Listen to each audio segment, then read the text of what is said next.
as Carol spoke about growth and opportunities for growth, the next topic and the next speaker will be speaking in Latvian. So this is not English-speaking topic. I want to bring on stage Uldis Vītiņš, Managing Director of Digital Matter, and he will explain how we can grow locally, how you can make effective advertising campaigns in Latvian digital media space. So this is a topic, and Uldis Vītiņš, please welcome on stage.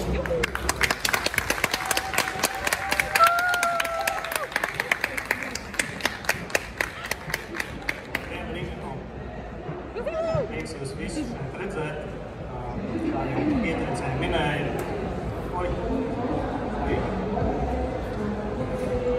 kā jau pieteicēji minēja, mani sauc Uldis Vītiņš, un es esmu digitālo reklāmas tehnoloģiju kompānijas Digital Matter vadītājs Latvijā.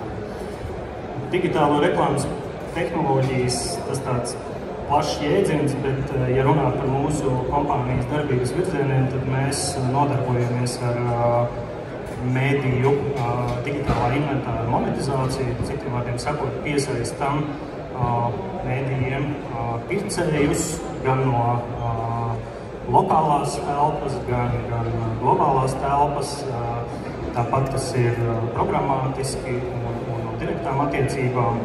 Un otrs virziens, mēs paši esam šī inventāra pārdevēji un pārstāvji, un tā plašāk mūs ilgi, jau jāteic, vairāk kā 22 gadus, mūs pazīst kā lielu lokālo mēdīju reklāmas tīklu Baltijā. Mana šodienas tēma ir rezultatīva reklāma Latvijas digitālajos mēdījos, un es jums pastāstīšu par tām lietām, kas mūsuprāt ir šobrīd paši būtiskākās, lai mēs varētu šo rezultatīvātu sasniegt šodienas apstākļos.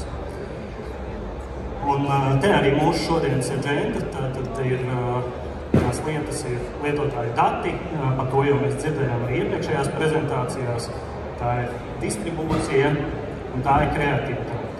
Un mūsuprāt, mūsu praksē šīm trim lietām principā šodien vairs veiksmes stāsti Latvijas displeja digitālajā tirgū vairs pēc būtības nav iespējami. Nu lūk, tātad ar ko mēs runājam, kur mēs to darām un kā mēs to darām. Tad sāksim ar datiem. Ja runājam par datiem, tad šodien mēs noteikti runājam par reāla laika datiem. Mēs vairs nerunājam par kādiem affinity vai izvietojumu ar mērķi. Te var būt kāds no tās attiecīgās auditorijas atnāks. Tad tas nozīmē, ka mums ir lietotājs jāsasniedz te, tūlīt, tagad un precīzi. Ir vienkārši saprast šo lietu, ja mēs runājam par sociālo mēdīju vidi vai ja mēs runājam par mēdījiem, kam ir reģistrēti lietotāji, bet ko darīt tad, ja tāda nav? Tad lūk ir piemērs, kā mēs risinām šo jautājumu, kur mēs atrodam savus reģistrētos lietotājus un kā mēs ar viņiem strādājam. Tad, principā, šī ir sistēma, kā mēs nonākam līdz precīzi nomērķējumiem lietotājiem mūsu reklāmas tīklā. Tad šeit ir vajadzīgs tāda lieta kā datu grozs, ir nepieciešama datu panelis, kurā tad mēs apstrādājam šos te savus reģistrētos lietotājus, un visu beidzot ir vajadzīga tāda lieta kā datu menedžmenta platforma, kurā tad mēs varam šos datus, tā teikt, ekstrapolēt uz visu savu lietotāju kopu. Šie zīmoli arī ir tie, ko mēs izmantojam, un ja runājam par Latviju, tad mēs izmantojam kompānijas Cimta pakalpojumus, kas ir viena no lielākajām datu biržām pasaulē. Te mēs arī varam redzēt, ka reģistrētie lietotāji par Latviju šeit ir pieejami, te ir 127 tūkstoši, tātad skaitlis ir ļoti iespaidīgs, ir pārstāvēts visas vecuma grupas, un mēs varam šo procesu sākt. Kad šie dati nonāk mūsu panelī, ja tajā vietā,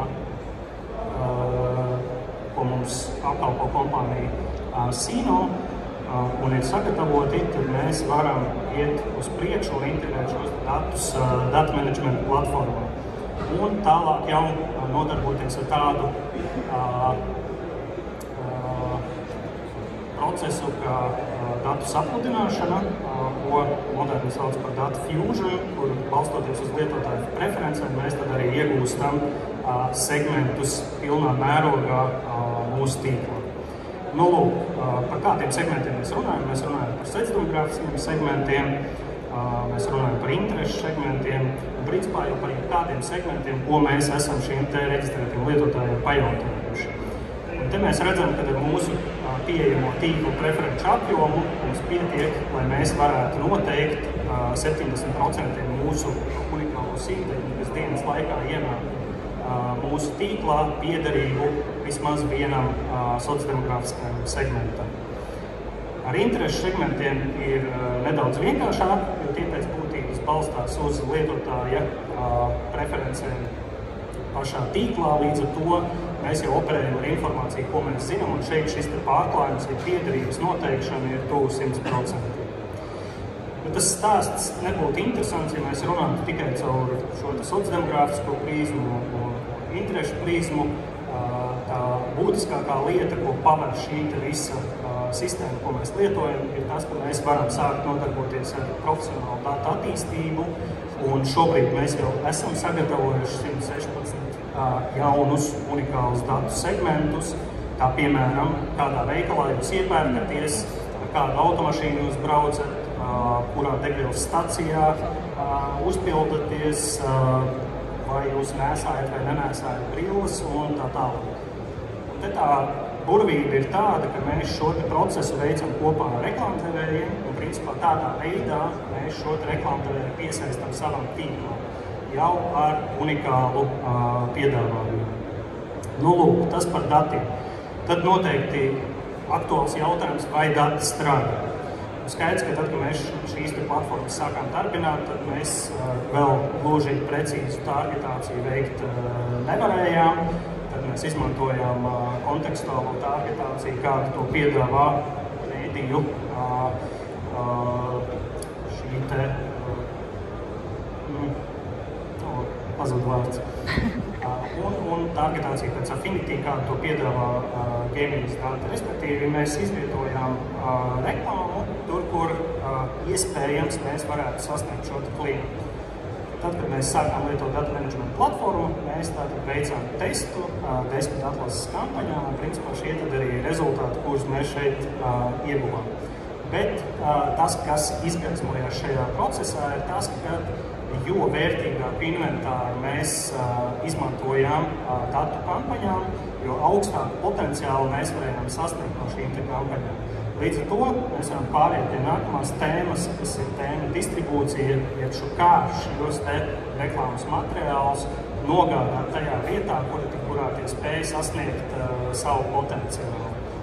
Ja runājam par distribūciju un displeju tirgu, uzreiz ir jāmin tas, kas tad laika gaitā ir mainījies. Varu pateikt, ka ir vēl tādas lietas, kas mēdī, kuri nav nošiftojuši uz šīm te lietām. Principā mēs esam pārgājuši no pozīciju pirkšanas uz kvalitāšu pirkšanu. Un tam par pamatu ir visu šo te globālo iespēju ienākšanu tirgu, Google un Facebook un dažādi citādi tīkli, kur lietotāji tātad principā iespēja jau nopirkt klikšķus par konkrētu cenu, ir iespēja pirkt redzamību, ekrānu laiku, iesaisti un dažādas citas lietas. Un tas prasa pārēju arī globālai telpai uz šādu te distribūcijas modeli. Jo principā, tad, kad mēs aizējam pie pircēja, tad jau diezgan reti mēs saņemam jautājumu, ar ko viens mēdījis ir labāks par otru. Visbiežāk mēs dzirdam jautājumu, ok, ar ko tu esi labāks par Google? Un tad šeit arī ir stāsts par to, kā mēdījis redz savu inventāru un kā atvērtais tirgus redz inventāru. Tad mēs redzam, ka mēdījiem ir ļoti plašas, dziļas un ekskluzīvas inventāra pāraudzības un kontrolas iespējas. Tad principā mēs redzam katru sīkāko reklāmas vienību ar tām vērtībām, kādas viņam tad eksistē. Turpretī, ja mēs skatāmies atvērtā tirgus kontekstā, tad mēs redzam mēdījus praktiski viņu vidējās vērtībās. Ja? Tātad mēdījis viens, klikšķinātības rādītājs tāds vai redzamības rādītājs tāds. Un te arī redzams, ka ir būtiskas atšķirības starp to parametru redzamība un parametru klikšķinātība. Tātad, principā, nebūtu nav tā, ka tas, ko mēs redzam, ka tas arī ražo, teiksim, vairāk šos te klikšķus. Un ko tad mēs sākām darīt? Tātad mēs, principā, sākām veidot reklāmas vienību kopas pēc to dažādām kvalitātēm. Te ir minētas tikai virspusēji un dažas, bet tās tiek veidotas dažādos griezumos pēc reklāmas izmēriem, pēc reklāmas formātiem un arī pēc dažādiem kvalitāšu reitingiem. Tā, piemēram, klikšķinātības rādītājs līdz 0,2% vai klikšķinātības rādītājs ar 1% plus. Nu, lūk, un tā pamatā mums izveidojas jaudīgs pamats, lai mēs varētu veikt optimālu, ātru un mērķorientētu optimizāciju. Un lūk, arī piemērs no mūsu pašu prakses, viens no diezgan neseniem. Klients Franke, mums ir izvēlēts skaists reklāmas risinājums ar šķirām un baneri, kur mēs varam skatīties daudz ko pat uz viņa neuzklikšķinot. Reklāma tika izplatīta atvērtā tirgu, izmantojot ļoti labu instrumentu Google DV360 pirkšanas platforma un tika izplatīta reklāmā tīklā, izmantojot mūsu pašu distribūciju. Globālais mērķis bija sasniegt šeit kampaņai maksimālu redzamību, kas ir saprotams, ja klients maksā par skaistu formātu. Bija nosacījums, ka tiem ir jābūt lokāliem mēdījiem un sekundārie nosacījumi, tātad bija šīs te klikšķi iesaist. Bet, lai cik paradoksāli nebūtu, tad pēc katras šādas kampaņas, kur mēs sasniedzam šos te redzamības parametrus, mēs vienmēr atgriežamies pie viena un tā paša jautājuma. Jā, bet ko tad man deva šī kampaņa? Nu, redzēju, tad, līdi nav, CPC pietiekami dārgs. Te mēs redzam, ka, lai sasniegtu šos rezultātus visā šajās ailītēs, ir principā jāmanevrē starp dažādām individuālo vērtību kopām.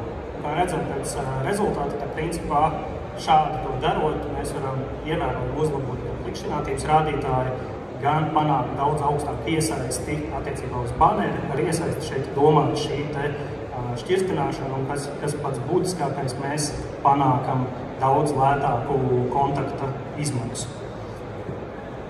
Nu, lūk, ja jau runājam par redzamību, tad te ir piemērs redzamībai un redzamībai. Un ko mēs te redzam? Mēs redzam, ka īstenībā šī te redzamība ir vienā no piemēriem dalīta, un šeit ir dalīts arī šis ekrāna laiks. Turpretī otrā piemērā mēs redzam, ka šī te redzamība ir nedalīta, un viņa ir pavisam cita pievienotā vērtība, un tas arī principā bija tas, ko jūs redzējāt manā dzīvajā piemērā. Un te mēs liekam uzsvaru uz to, ka šobrīd pāri redzamībai daudz lielāka nozīme ir ekrāna laikam un tam piesātinājumu, telpas piesātinājumu, kādā mēs vēl reklāmu rādām. Jāteic, kāpēc es šo vispār rādu, tāpēc, ka vēl joprojām tirgu ir mēdīji, kas redzamību uztver kā panacēju un pat pārdod to kā unikālu vērtību, neskatoties uz to visu, kas ir tam apakšā. Lūk, vēl viens redzamības piemērs. Mums ir baneris, kur divi baneri, kas ir integrēti rakstā. Viens ir liels bloks rakstam pa vidu, un otrs ir skaisti integrēts rakstā, kur mēs lasām informāciju apkārt šim te banerim. Un te mēs redzam, cik liela nozīme attiecībā uz šo te reklāmas ekrāna laiku ir tikai tam apstākļam, kādā šī te reklāma ir integrēta. Un ja mēs skatāmies uz šo te piemēru ar 30 un 45 sekundžu ekrāna laiku, šie nav izdomāti sekundes, tās ir reāli eksistējuši tieši šiem piemēriem, tad mēs redzam, ka mums tikai no tā, kā šis te baneris ir integrēts, ir iespēja panākt daudz lielāku efektivitāti gan kā mēdījiem, gan kā pircējiem. Te ir piemērs, ko tad mēs varam izdarīt ar šo te 45 sekundžu redzamību. Mēs principā varam šo te reklāmas laukumu refrešot 3 reizes un iedot saviem reklāmdevējiem vērtīgu ekrāna laiku, kas ir 15 sekundžu vērtībā. Tas ir labāk nekā 5 un 7 sekundes. Protams, otra lieta, ko mēs varam darīt, mēs varam sākt būvēt jaunus produktus. Un te ir viens no tādiem, kas mums ir viens no pēdējiem. Mēs to nosaucām par video outbreak, video izlaušanās. It kā nekas sevišķs, video banners, video formāts bannera vietā, bet ja mēs izmantojam attiecīgas tehnoloģijas tā distribūcijā, un ja mēs to sākam mērīt kā video, tad mēs principā jau sākam konkurēt pavisam par citiem reklāmas budžetiem tirgū. Un ko tad mēs varam šim video garantēt? Mēs varam garantēt viņam noskatīšanos, mēs varam viņam pievienot dažādas kreatīvu opcijas, kādas nevajag, piemēram, televīziju, tur apakšā varam pielikt slideshow ar produktiem vai galerijām un nomērīt iesaisti. Bet kas ir pats būtiskākais, tad mēs šim formātam varam piedāvāt standarta video un standarta digitālās metrikas, kas ir būtiski, ja mēs runājam video distribūcijas un displeja distribūcijas kontekstā, tātad pēc būtības mēs varam pateikt daudz ko vairāk. Te ir rezultāti no mūsu 31. kampaņām. Šobrīd tās jau, ja nemaldos, kaut kur tuvu 60 šo projektu mēs palaidām maijā, un es šeit esmu ielicis metrikas, pēc kurām mēs pēc būtības varam šo te distribūciju salīdzināt ar YouTube. Un tas ir caurskatāmības rādītājs, kas mums šai reklāmai sanāca 35%. Tas ir General CTR, jeb kopējais klikšķinātības rādītājs, kas ir 0,1. TrueView CTR, tātad tas ir principā klikšķu apjoms mērīts pret noskatīto reklāmu skaitu. Bet kas ir pats interesantākais, ir skaitlis CVP, jeb cost per one view, maksa par vienu skatījumu, kas ir zem 1 centa, kas, mūsuprāt, bija interesanti apskatīties, kas tad notiek YouTube un kas tad notiek Facebookā.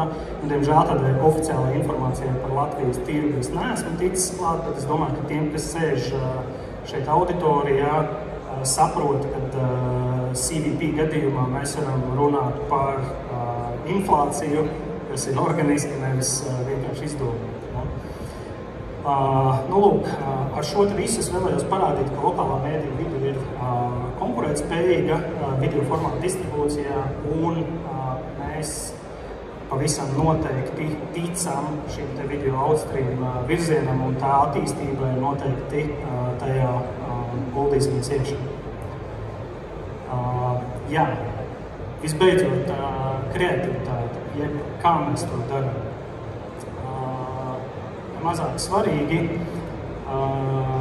kāpēc par to šo tēmu ir svarīgi runāt šodien, vairāk kā jebkad agrāk, ir apstākļus, ka to, ko mēs redzam lokālajā mēdīju vidē, mēs redzam to, ka kvantitatīvā attīstība, principā, teiksim, mēdījis noteikti nevarēs izaugt reiz 2 un reiz 3, lai ar standarta risinājumiem spētu piegādāt un konkurēt tirgū. Principā šie te daudzie dažādie kreatīvie risinājumi risina šo te jautājumu, jo viņiem ir daudz lielāka iesaiste, viņi uzrāda daudz labākus klikšķinātības rādītājus, un pēc būtības ļauj mēdījiem ar mazākiem resursiem nopelnīt vairāk naudas un reklāmdevējiem sasniegt labākus kampaņu rādītājus.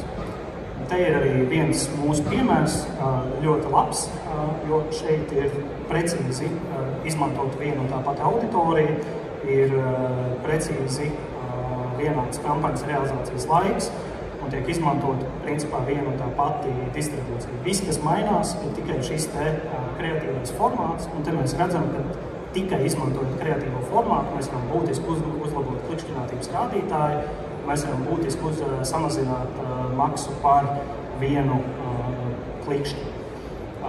Un tā skaitā vēl pieaudzēt cenu. Tātad, principā, šis ir modelis win-win, kurā vinnē gan mēdījis, gan reklāmdevējs, saņemot labākus rezultātus pēc kampaņas. Bet, ja skatāmies tālāk, tad šis pats reklāmdevējs, Fakro loktirgotājs, citā kampaņā mums ir skaists kreatīvs. Mēs atkal esam izmantojuši atvērto tirgu un tūlu DV360 pirktu reklāmu. Mērķis, protams, bijusi redzamība, cik mēs izmantojam dārgu formātu. Un te mēs redzam, ka veicot pareizu distribūciju, mēs varam šīm te formātiem sasniegt daudz augstāku pievienoto vērtību. Nu, lūk, tātad tas no manas puses arī viss. Datiem ir nozīme, distribūcijai nozīme un kreativitātei nozīme ir tam, kam mēs to rādam, kā mēs to darām un kur mēs to darām. Super, Uldi, paldies!